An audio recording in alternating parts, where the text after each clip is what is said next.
The mobile game is shutting down. Yeah, in July. Rip Bozo.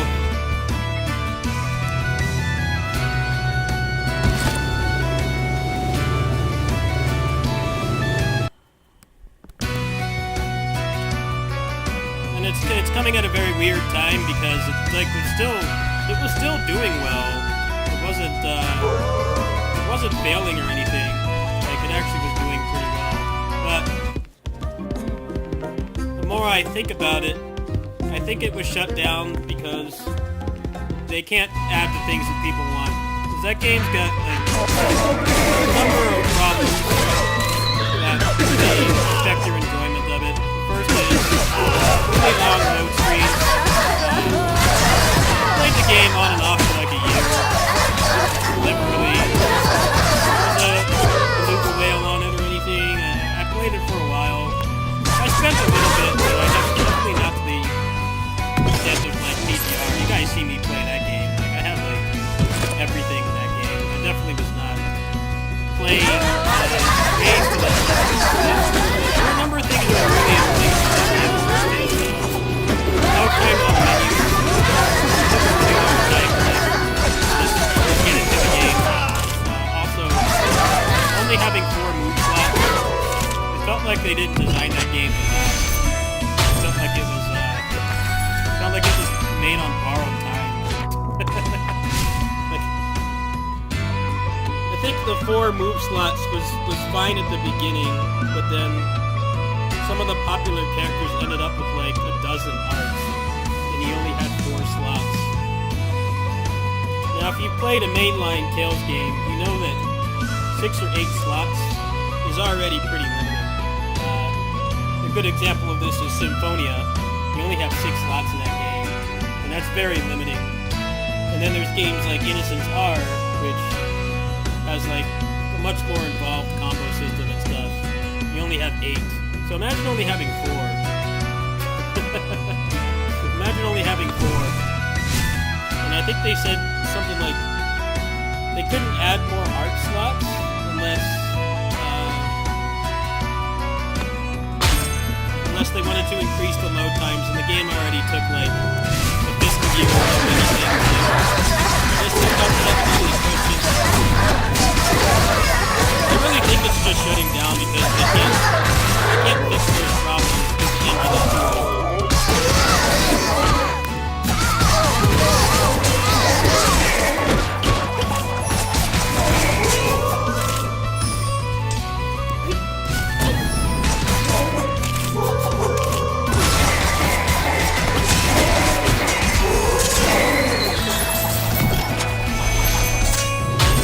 He only had 4 move slots, and then some characters had like 12 moves, and it was very claustrophobic, I guess would be a word for it. They also never had controller support either. A lot of people really wanted controller support, including myself. I managed to play it with a controller, but it was pretty inconvenient. I had to set up a different program and stuff.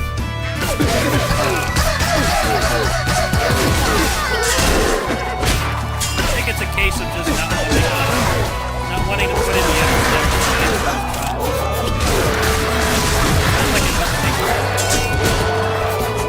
Definitely making money.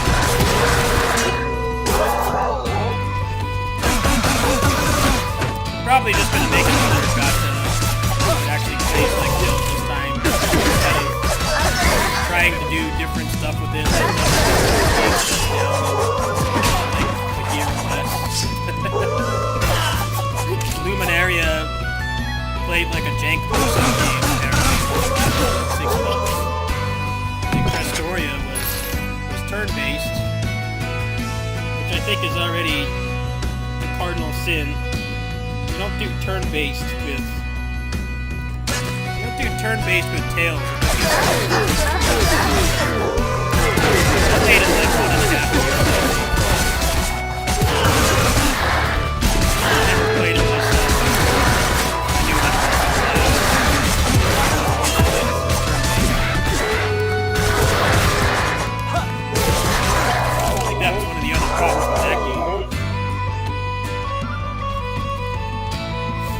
problem with that game was it was just like mostly generic turn-based combat, and I feel if you want that, you could just play like Fate Grand Order or something. Honestly, that game looks like garbage. I don't see the appeal of it, but no, it's not gonna come down. But I think of it like, how Captain Log was.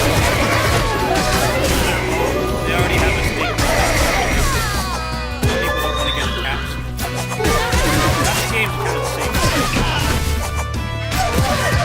People won't play a gacha game. Like Fate Grand Order. Still makes money. Still no games for fun.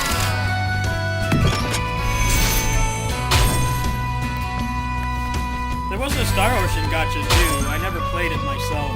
That game looked pretty awesome, but that game had a lot of other similar problems. They had no controller support, and also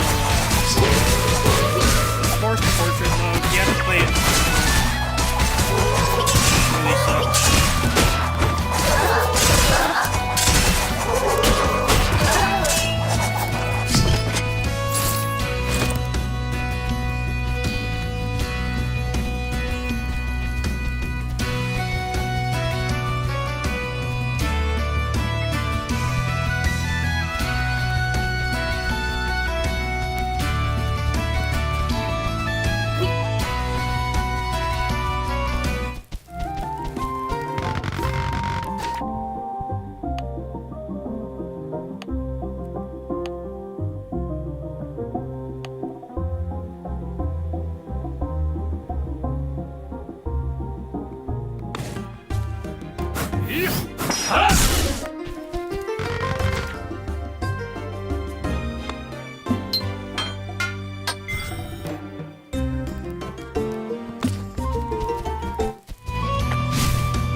LMBS is dead because that was the last game with the old battle system.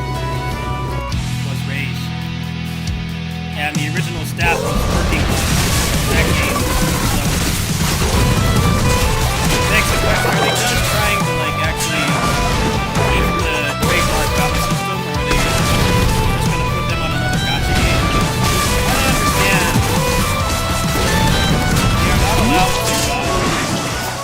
They're not allowed to work on the mainline game. So like whatever game is coming next, they're not allowed to work on it. So I really don't know what that means.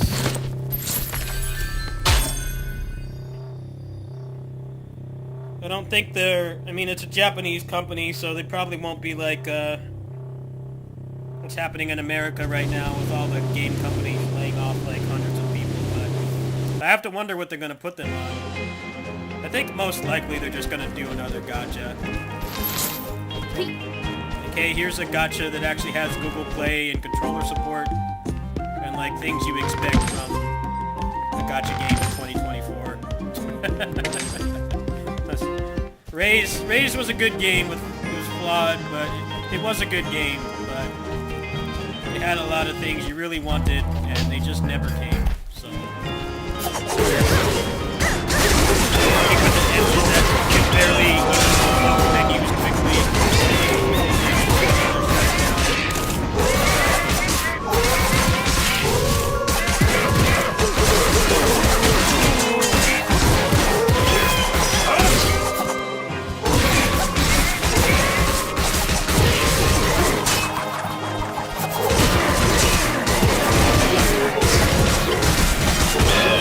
No, they were trying a lot of different things. I think it's pretty ironic that like one of the first ones, the most successful one was the one that actually played like a Tales game. They tried so many different things. They tried like a match 3 puzzle game. There was Tales game. area was like barely a video game. Like low effort thing. They tried Rage, but it was like, hey, kind of like kill. It's not as good by any stretch of the imagination. Reasons I already said. It was an honest effort. But then they kept trying other stuff. Like, hey, let's make a jank Muso game in forced portrait mode. It's only gonna last 6 months. Why'd you do that? Clearly, no one wanted it. That game was just funny to me. I like already knew instantly that it was gonna shut down. The writing was on the wall because they started doing stuff like talking about all the voice actors they were going to bring on. They were doing like full English dubbing. That's gonna make the game shut down, man.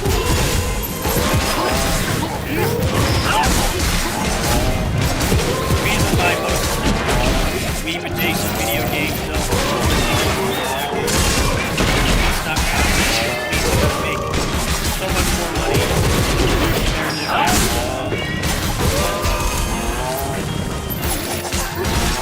That game was supposed to have like an anime. It was supposed to have like an anime and then like AAA voice actors, like the unionized ones from LA, not just like you know, ones that are non-union that are cheaper. Like, why are you spending this much money on this game? It's unproven, that no one asked for. I think the funny thing was they brought that game over instantly, but Ray's shut down in like 7 months. Ray's actually had a English version, but only for like less than a year. Didn't even try. Why are you bringing this in? I don't want this either.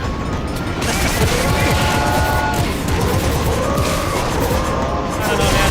They really hate that franchise. They despise it. They wonder why it doesn't make money.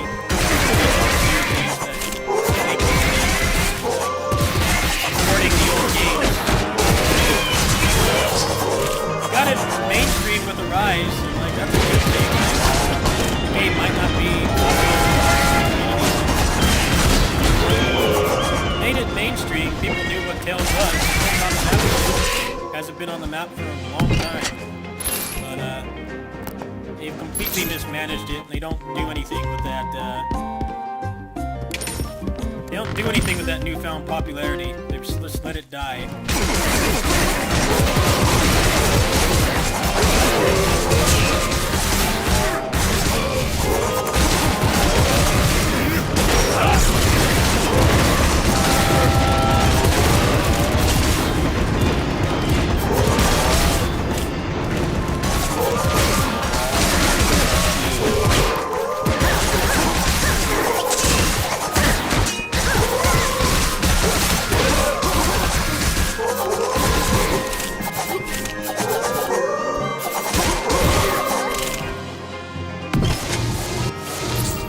Speaking of which, you guys playing Wuthering Waves?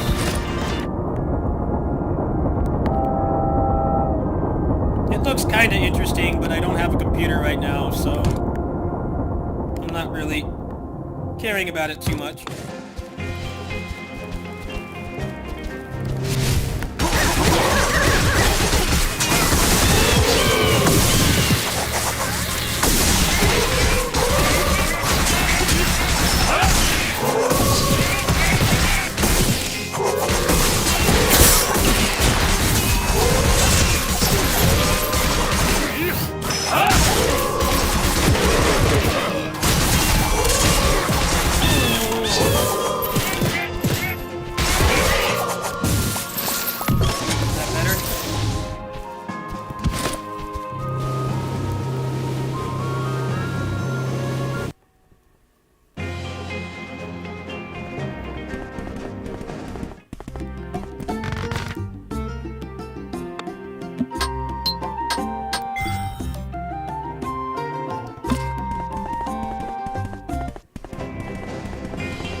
Let me try to fix it.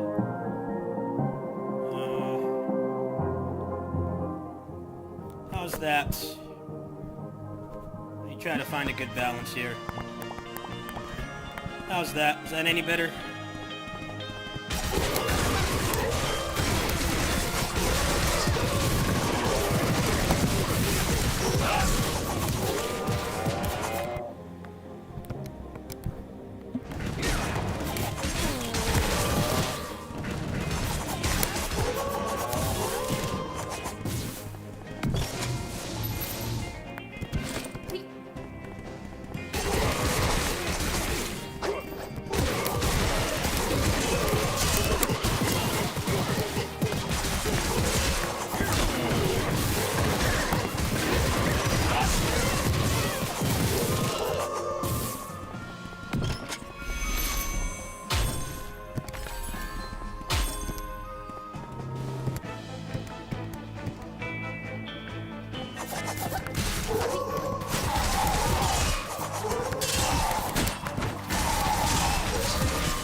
Yeah, you guys have to tell me when the audio is bad, because, you know, I'm not on a computer anymore.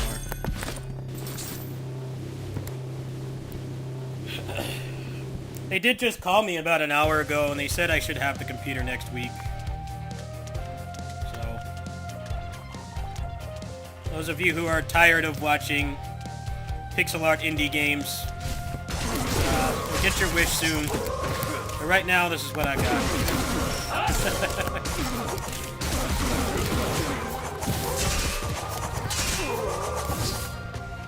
No, there's other games I can play, it's just this is what I'm interested in playing right now, and it runs well while streaming, so it's a good fit.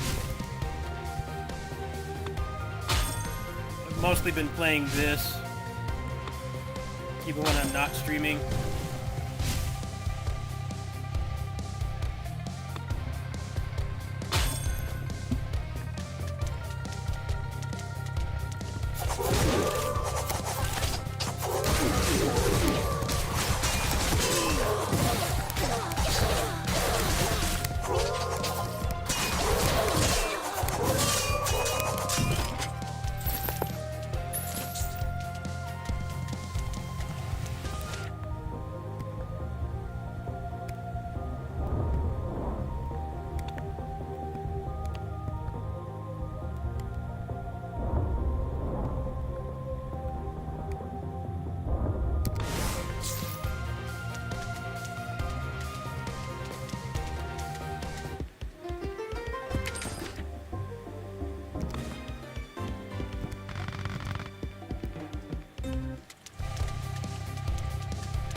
don't know, Wuthering Waves looks decent.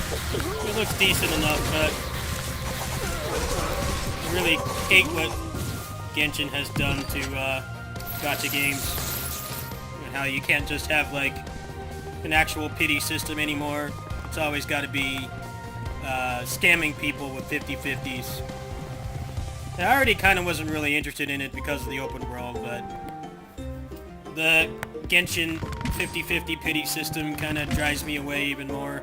I might still like it, but I definitely would not cash as much as I do on PGR. That much is a fact. Like, no way.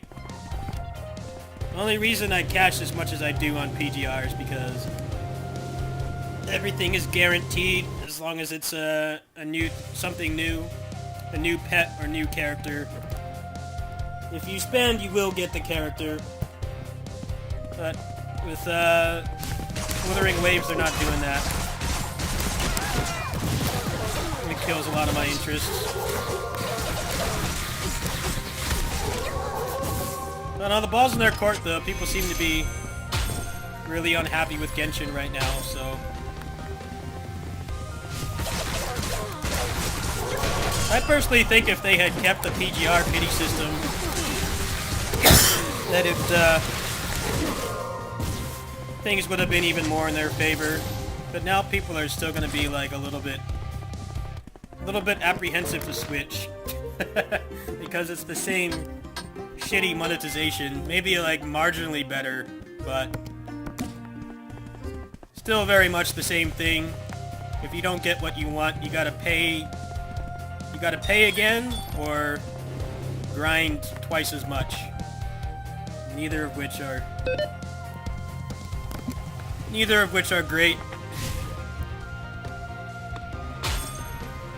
I don't know. I'm not a business major or anything, but I think that if they had found some other way to monetize the game and make enough to keep it going and not have that predatory stuff, probably would have done them a lot of favors. I don't know, it seems like there's a lot of hype around it anyway, so maybe it won't matter, but personally it drives me away a little bit.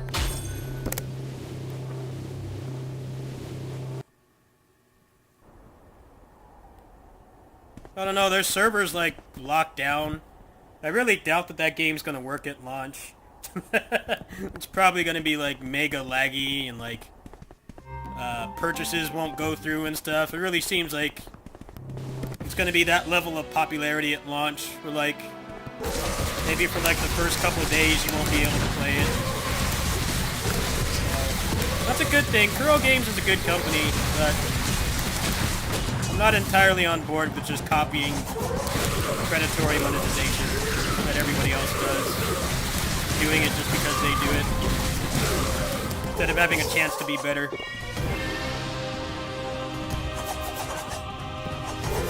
I haven't played the game though, so I might actually enjoy it, but I'm definitely not playing it today. It doesn't work on Steam Deck from what I hear. So my opinion doesn't really matter. I didn't play the beta. I didn't get to the beta, and then the beta didn't have controller support, so it ended up being a blessing in disguise, because I would have rather my slot go to somebody that actually likes playing on keyboard and mouse. We'll see what happens, I guess. I have seen a fair amount of complaints about it. I'm like, yeah, for good reason. That shit is garbage.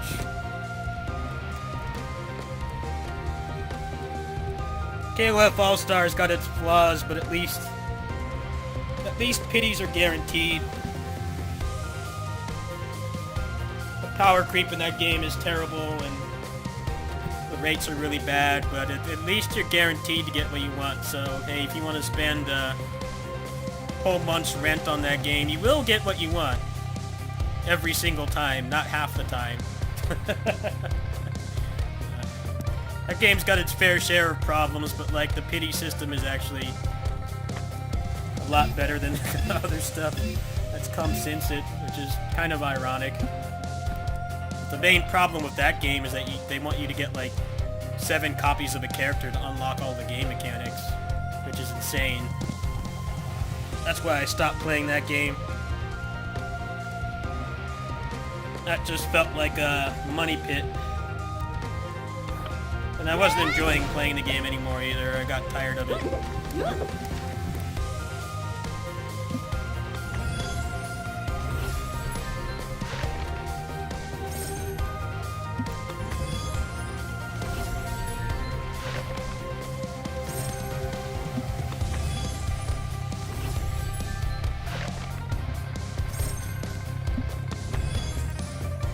I think the other thing that's less controversial about Wuthering Waves that's just as bad as Genshin is the fact that they don't have controller support on mobile, which is like one of the biggest complaints about Genshin that everyone has. Even if somehow you like the bad monetization, no one likes that part about Genshin. But for some reason, Wuthering Waves doesn't have controller support either, so I don't really understand that personally. That seems kind of backwards. I get that they need to make more money to maintain a much bigger game than TGR, which is pretty much just flat PS2 levels with really nice looking characters in combat. But that's like one thing you could do to make your game objectively better than Genshin, and they have not done that. I was pretty shocked. I was reading the Reddit earlier, and they're like, it doesn't have controller support. Like, what? Why doesn't it have that? Scam people with a 50-50 all you want, but you should at least have controller support. I think that's like the bare minimum.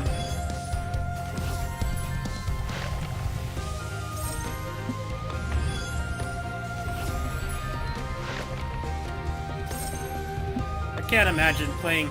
There's already a big ask to play Genshin on touchscreen. The game doesn't really have great combat, but still, doing all that on touchscreen was pretty difficult. And now, Wuthering Waves is like much better combat, so...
It depends on what gacha you're playing. A lot of people really like PGR because it's got fair monetization.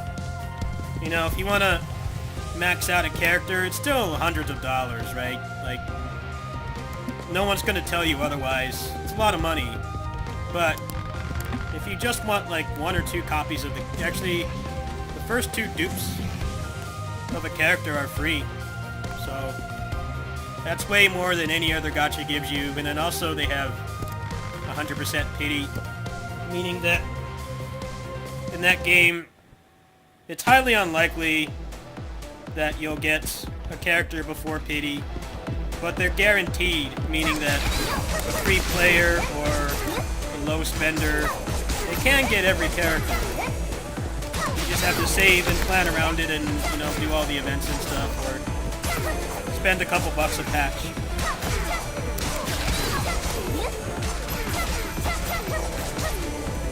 I generally go like SS3 on every character, depending on if I like them or if their passives are good enough.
I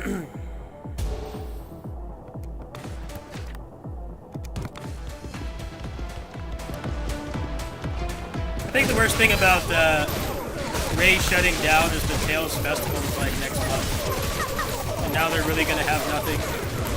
Unless they announce another gacha like Frame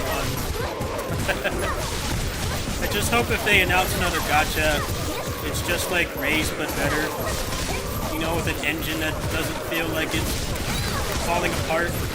Actual controller support. More than 4 move slots. Google Play. Controller support. Like basic functionality. Just like the same game but without all the trappings of that shitty engine. And realistically they're gonna have nothing because it's Tales and they do not do things that normal businesses would do, you know, like actually try to make money. So, who knows? Could go either way, honestly.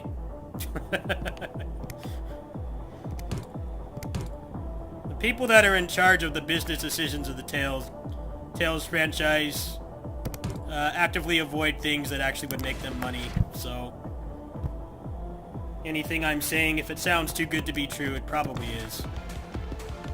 They haven't done a new port in 5 years now. It's been half a decade. I think after Arise it would be like more of a priority to do stuff like that, but don't expect them to think logically like a business that's actually trying to make money. Probably be a bunch of voice actors just talking about nothing. Seinfeld episode. Very high chance. Non-zero chance. I don't even watch those personally because they're always just disappointing. I learned my lesson when I watched the Basara anniversary stream. How that felt like a funeral memorial service instead of like something celebrating the franchise. It's like a streamed funeral. A live stream of a funeral.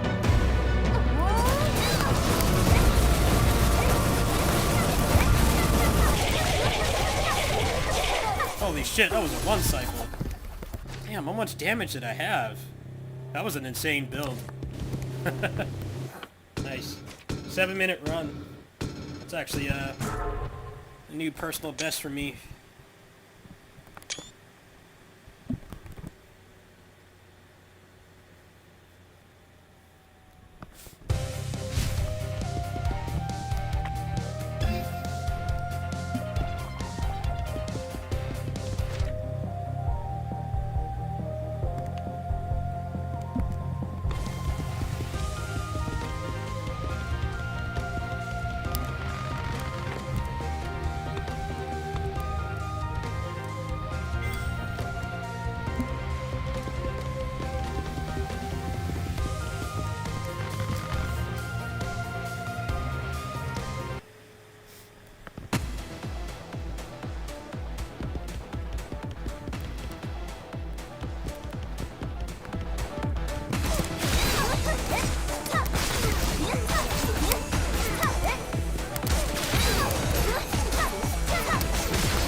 You guys hear about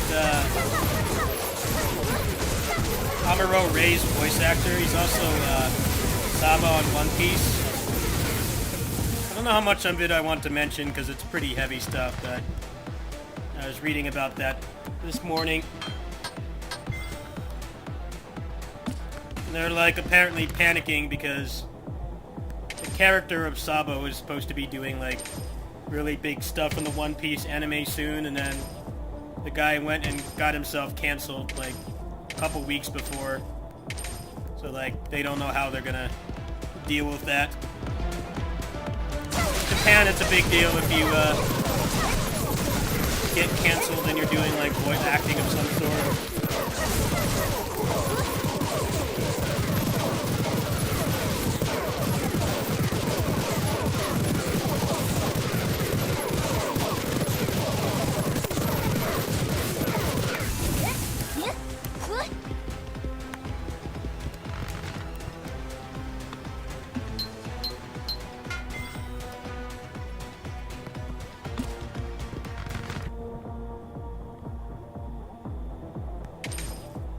I think the best, weirdest example of that is Cloud's voice actor. He basically cheated on his wife for like over a decade, and like almost nothing happened to him. Like, literal slap on the wrist, like, hey, don't do that again, bad boy. I'm like, man, from Japan, that's really uncharacteristic because they've canceled actors for far less. The Japanese one.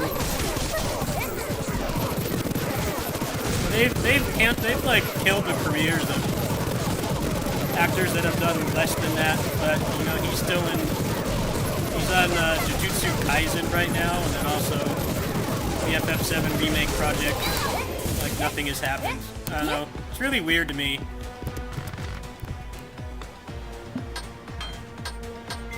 Seems like almost nothing happened to that guy. Like, hey, that was bad, but we don't really care. Which is weird from a country that basically killed the career of the guy that was on Judgment because he snorted some coke. I'm like, he had a little bit of fun, alright? He didn't really need to lose his career over that. He didn't hurt anybody. I don't know, man. Japan's a weird country.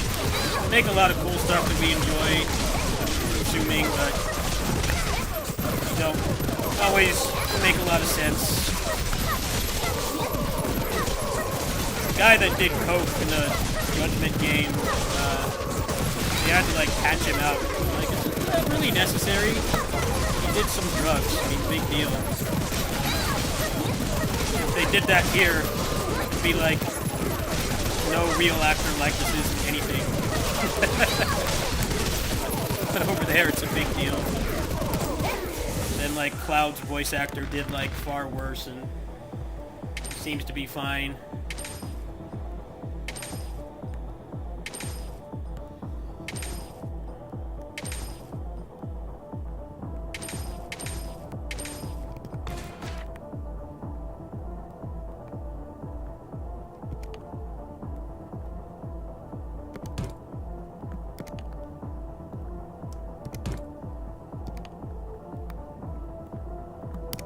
Well, a lot of it is also a lot of reason that does happen is because that stuff is made on such tight schedules that they don't have time to find a replacement. Like, they probably already recorded all the stuff for Sabo already. Like, how are they gonna address that later? His career's already pretty torched. He was supposed to be at the convention here in America, like, this weekend, and this morning they canceled it, like, instantly. It's pretty good that the convention did that, but you gotta think about how urgent it is to cancel a big guest like that, like, 2 days before the convention. Like, that's not easy to do. You go look up what he did, I'd rather not talk about it. That's pretty nuts. That's incredibly short notice. Power Morphicon is not doing that. Power Morphicon's under a lot of negative press because Austin St. John is there while he's like already pleaded guilty to defrauding the government. He's still there. Like, I mean, America doesn't seem to care about that stuff anywhere near as much as Japan does. If somebody on Super Sentai did that, they would never be invited to an event ever again. You would never see or hear from them. But like here, the con staff don't seem to care as long as it makes them money. Definitely a pretty interesting disconnect between American and Japanese entertainment industry this week. A lot of people have been calling out Power Morphicon for that. Like, yeah, rightfully so. Feels like they don't even really need him to be there because they have like a lot of other big actors in the tokusatsu scene are there. Gokai Red is there. Kamen Rider Decade. A bunch of other people too. Some that haven't been to cons in like ages. You don't really need him to be there, but I think they just want to appeal to normies. Like, look, the OG Red Ranger is here. We have like other people that are better people in general.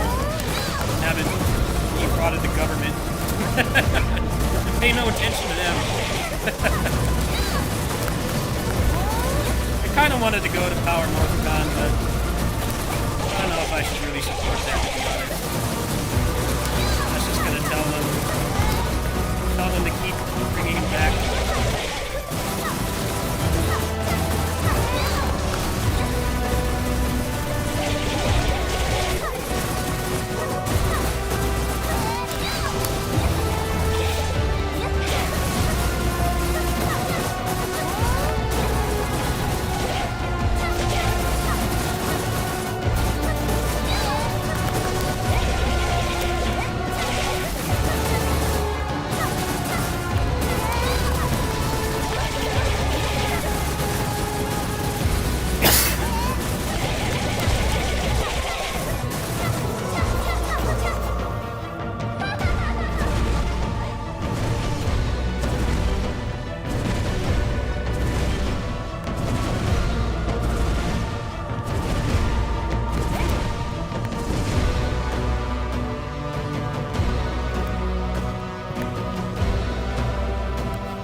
About when it happens, like, anime voice actors get canceled, like how much it doesn't affect just them and the victims. Obviously the victim has it the hardest, and we shouldn't like downplay that, but the companies get really pissed too because they have plans around those characters and stuff, and then like they get demonized if that, you know, that person's still there. I think being on something as big as Gundam and One Piece has a lot of consequences for sure. I think for him it might not be as bad because I don't think he's really active in Gundam right now. But One Piece, that's got to be a whole mess. I think about how many games he has to voice that character in.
I'm really bad at this. I'll play this on my own. I'm actually like really bad at that game. I played a little bit as a kid, but not much.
You know, this game took... How many years did it take this game to get ported to PC? It took 4 or 5 years.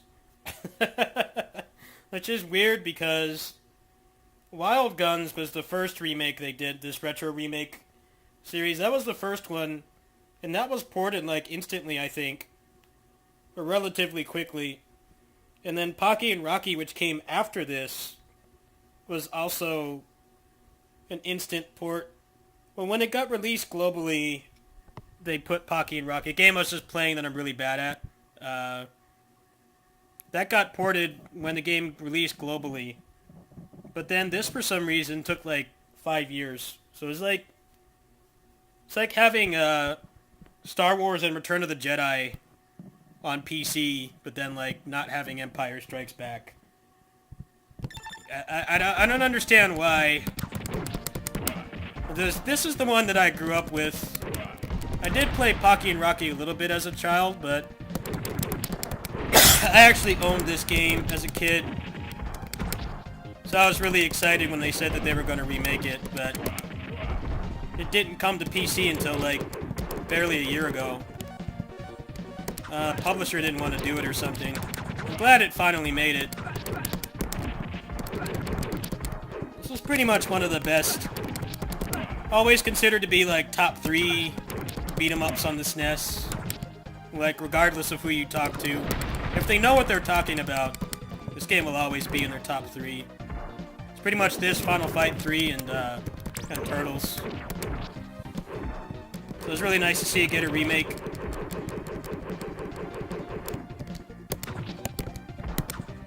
But yeah, this is actually a childhood game for me, like Final Fantasy VII is for a lot of people. I didn't really play that game much growing up, and I didn't like it, but this was definitely a game I played a lot as a kid.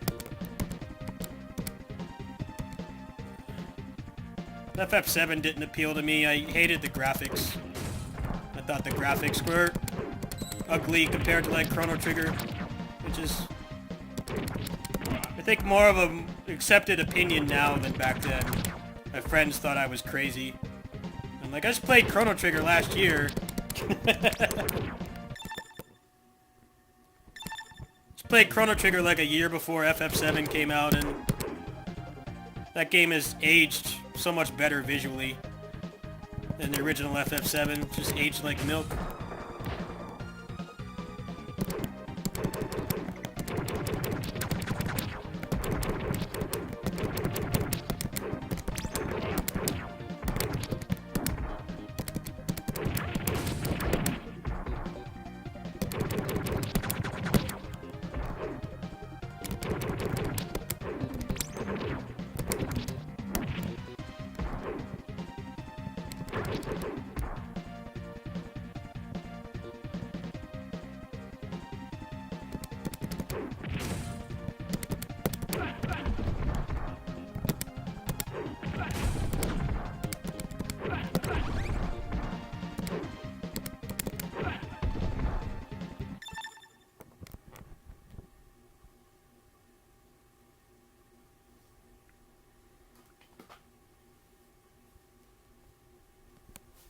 Yeah, Peacekeepers is pretty gutted.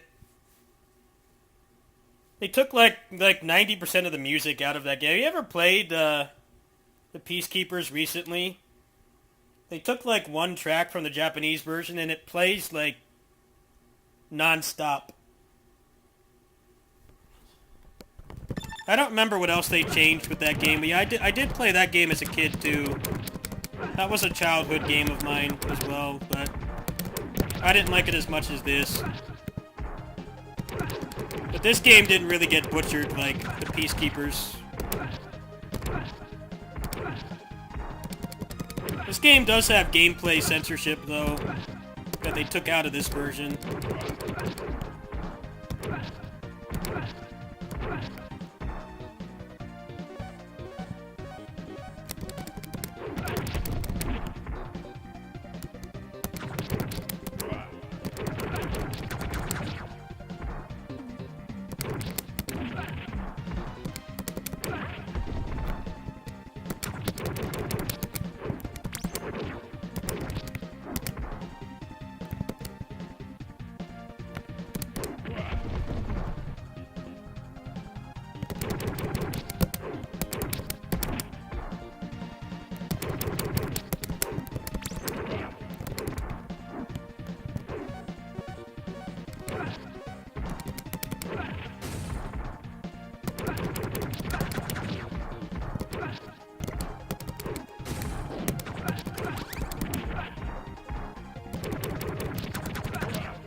I don't know who thought it. I understand that, like, Nintendo back then was very anal about censorship.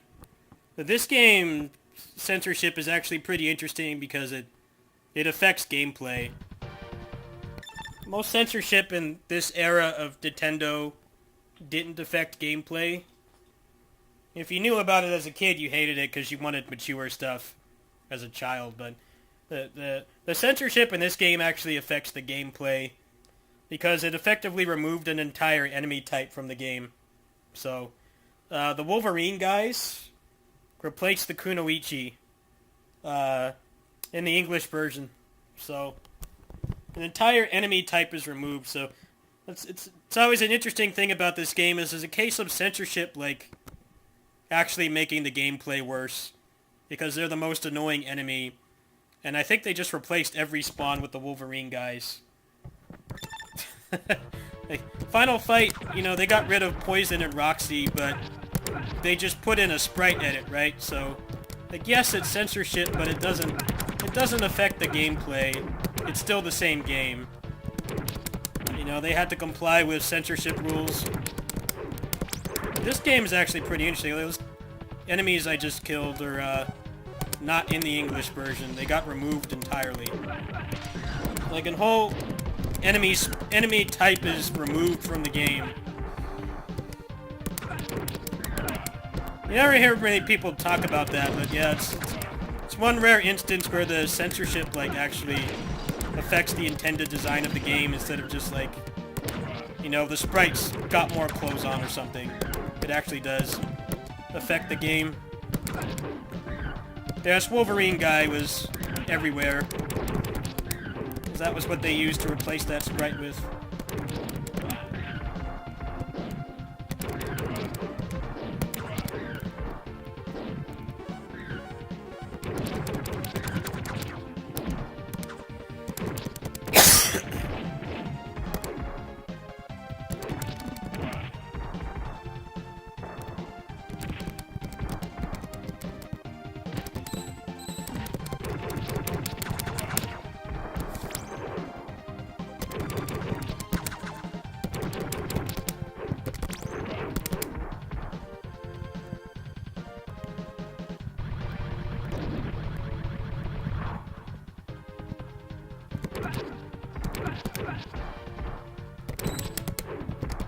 SNES beat 'em ups are always, like, really good or really bad, and they're always limited by console limitations. They only have like 3 enemies on screen at once. SNES Final Fight is gutted because of that.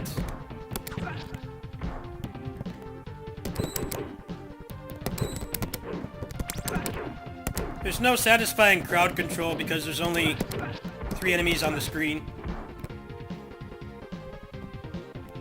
The SNES processor was not good for beat-em-ups at all, but they made like way more of them than what was on the Genesis. Genesis has barely any, but it's like a much better console for that kind of game. The SNES was a really popular beat-em-up console, but the console was actually the worst for it. That's why I like Final Fight 3 is really the only one worth playing in the modern day, because it actually has like different gameplay stuff to it. Final Fight 1 and 2 are just worse versions of the arcade game. And Final Fight 2 is identical gameplay-wise. They didn't add anything to that game at all. Final Fight 3 was like actually moving it forward somewhat, but still held back by the console.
Yeah, it's a good question, because the Genesis...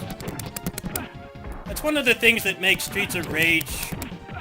The Streets of Rage games, stand up to Final Fight, is that it actually had a good amount of enemies on the screen. And none of the SNES beat-em-ups have that.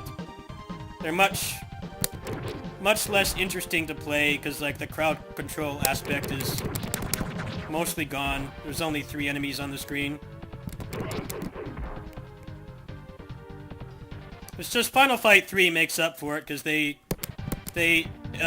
advanced the gameplay a lot, so it didn't matter as much. But like Final Fight 1 and 2 on SNES are just like the arcade game but worse in every way. Worse graphics, worse music, one less character, less enemies on screen. There's like no upside to it. Especially now because you can just get the beat-em-up bundle and get the arcade version legally for like $8. There's no reason to play it anymore. But like Final Fight 3 is still worth playing. You have to look past the hardware limitations, but it actually was trying to do something different and kind of advance the gameplay because they had to sacrifice, you know, the whole... Most of what makes it a beat-em-up, like having multiple enemies on the screen, is gone.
kind of like how the Switch...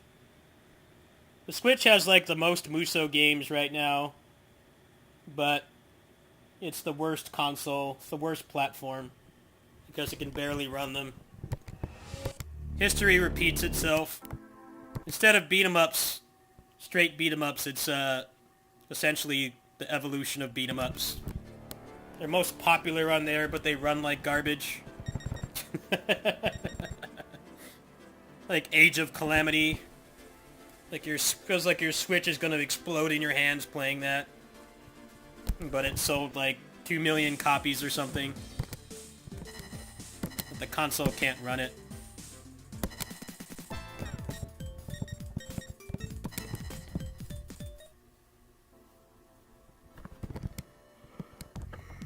Ugh.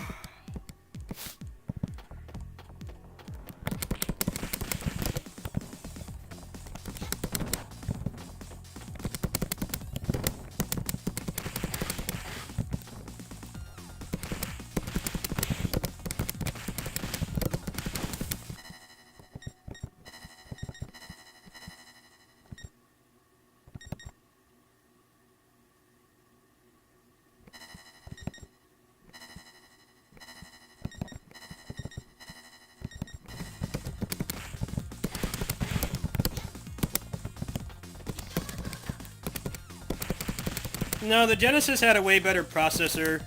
It had really washed out colors, which you can kind of see here because these are all Genesis sprites. But it had a much better processor, which for stuff like Sonic and Streets of Rage really mattered. You wanted games that went like really fast or had a lot of stuff on screen. The Genesis was better than the SNES in every way. The downside was much worse sound. Much worse sound, more washed out color palette. But for beat-em-ups it was objectively better. Which is why the Streets of Rage games feel like they pass for arcade games versus the SNES beat-em-ups, which just feel like gimped versions. With like less of everything. It's nice when you're a kid and you obviously don't have like $2,000 to go get an arcade cabinet unless your parents are CEOs or something, but even as a kid I could tell Final Fight on the SNES was gimped version. It was nice to have it at home, but I still wanted to go play it at the arcade. It was obvious it was better.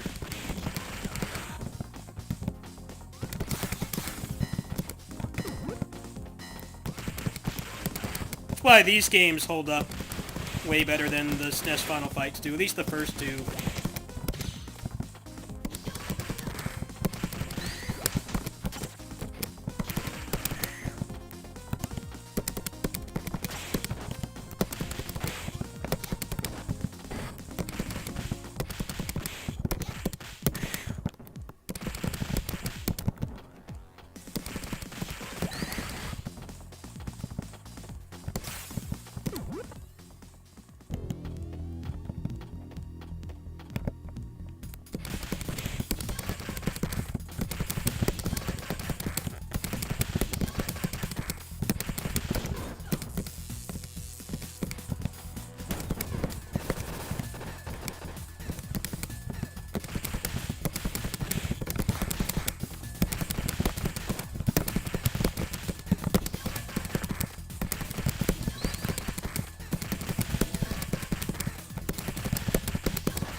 Ugh.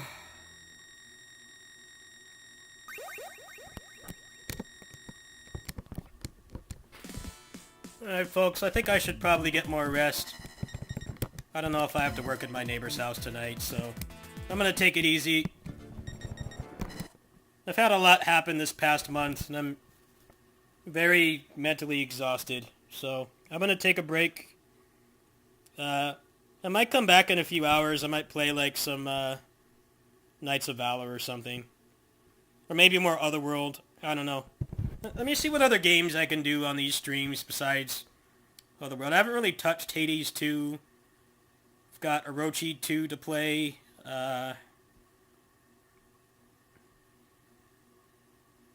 Let's see.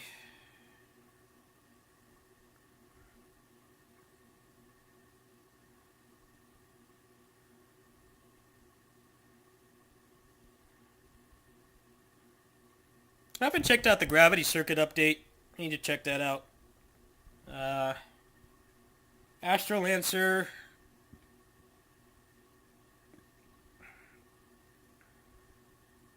I don't know, we'll figure it out later. I'll see you guys later tonight.